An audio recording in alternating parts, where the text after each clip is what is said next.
سچا واقعہ حضور نے اپنے صحابہ کو سنایا۔ 3 آدمی سفر کے لیے روانہ ہوئے، یہاں تک کہ ان کو رات پڑ گئی، تو ایک غار کے اندر وہ داخل ہوئے رات گزارنے کے لیے۔ آندھی چلی، بارش آئی، تو اوپر سے ایک پتھر لڑکا اور وہ غار کے دروازے پہ آ کے گر گیا، اور اتنا بھاری اور بڑا پتھر تھا کہ اس نے غار کا دروازہ بند کر دیا۔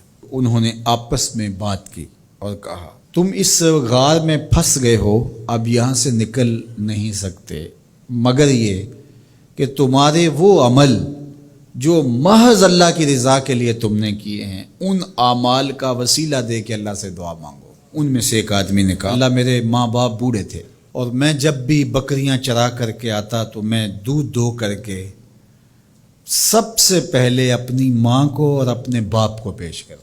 ایک دن میں سرسبز درختوں کی تلاش میں بکریاں لے کے کوئی چارہ، کوئی درختوں کی تلاش میں دور نکل گیا۔ میں جب واپس پلٹا دونوں سو چکے تھے۔ میں نے یہ مناسب نہ سمجھا کہ میں ان کو جگاؤں، بیدار کروں کہ اٹھو دودھ پی لے، لیکن اب سارا دن وہ بھوک سے تھے، تو اچانک آنکھ کھلے اور بھوک کی شدت سے تڑپے، تو میں وہاں سے ہٹ بھی نہیں سکا۔ تو کہتا ہے کہ میں بچوں کو نظر انداز کیا اور ماں باپ کے جاگنے پہ دھیان رکھا، اور یوں ساری رات بیت گئی۔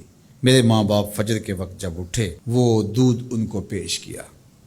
اب یہ عمل پیش کر کے کہتا ہے، اے اللہ اگر یہ میں نے محض تیری رضا کے لیے کیا، تو جانتا ہے میرے دل کو، تو اس پتھر کو ہٹا دے۔ تو پتھر تھوڑا سا سرک گیا، لیکن اتنا نہیں تھا کہ وہاں سے یہ باہر نکل سکے۔ اب دوسرے کی باری آئی، اس نے کہا، اے اللہ میرے چچا کی ایک بیٹی تھی جو مجھے بہت زیادہ محبوب تھی، مرد عورت کے ساتھ جتنی محبت کرتا ہے اس طرح میرا اس کی طرف رجحان قلب تھا، تو میں نے اس کو اپنی خواہش کی تکمیل کے لیے کئی بار کہا، لیکن اس نے کہا کہ یہ نہیں ہو سکتا۔ اور پھر ایک دن حالات نے اس کو مجبور کر دیا، فاقہ زدہ حالات ہو گئے، غربت آ گئی، تو اس نے مجھ سے اپنی حاجت طلب کی، تو میں نے اس کو 120 دینار دیے، لیکن اس شرط پہ کہ تم اپنا جسم میرے سپرد کرو گی۔ اب مجبوری سے اس نے کہا ٹھیک ہے، لیکن میں نے دیکھا کہ اس کا وجود اللہ کے خوف سے کانپ رہا تھا، اور مجھے کہنے لگی اتق اللہ، اللہ سے ڈر اور اس کی حدوں کو نہ توڑ۔ میری خواہشات تو پگلی تھیں، آرزویں تو بےتاب تھیں، اور میں اس کی قیمت بھی ادا کر چکا تھا، لیکن اس کا یہ جملہ کہ اللہ سے ڈر، تو میں تیرے سے ڈر کے اس کو چھوڑ دیا، اور جو اس کو میں نے 120 دینار دیے تھے وہ بھی اس کے پاس رہنے دیے۔ اللہ میرے اس مخفی عمل کو تو ہی جانتا ہے، تو اگر میں نے تیری رضا کے لیے ایسا کیا تو اس پتھر کو ہٹا دے۔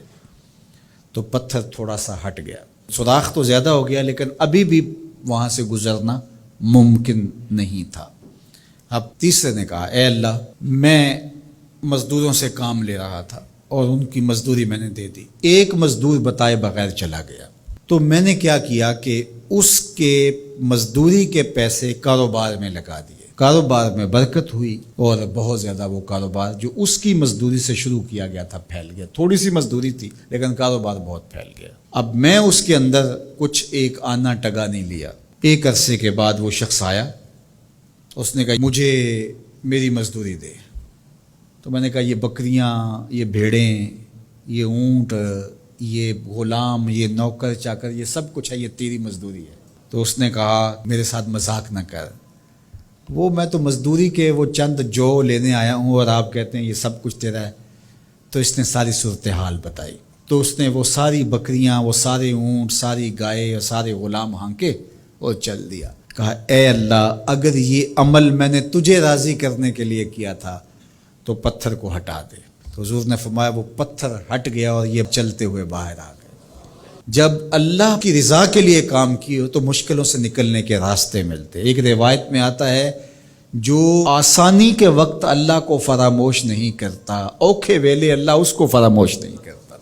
ہم تو کسی مصیبت میں پھنسے تو چالاکیاں کرتے ہیں، کوئی چالاکی، کوئی مکر کہ اس سے نکلیں۔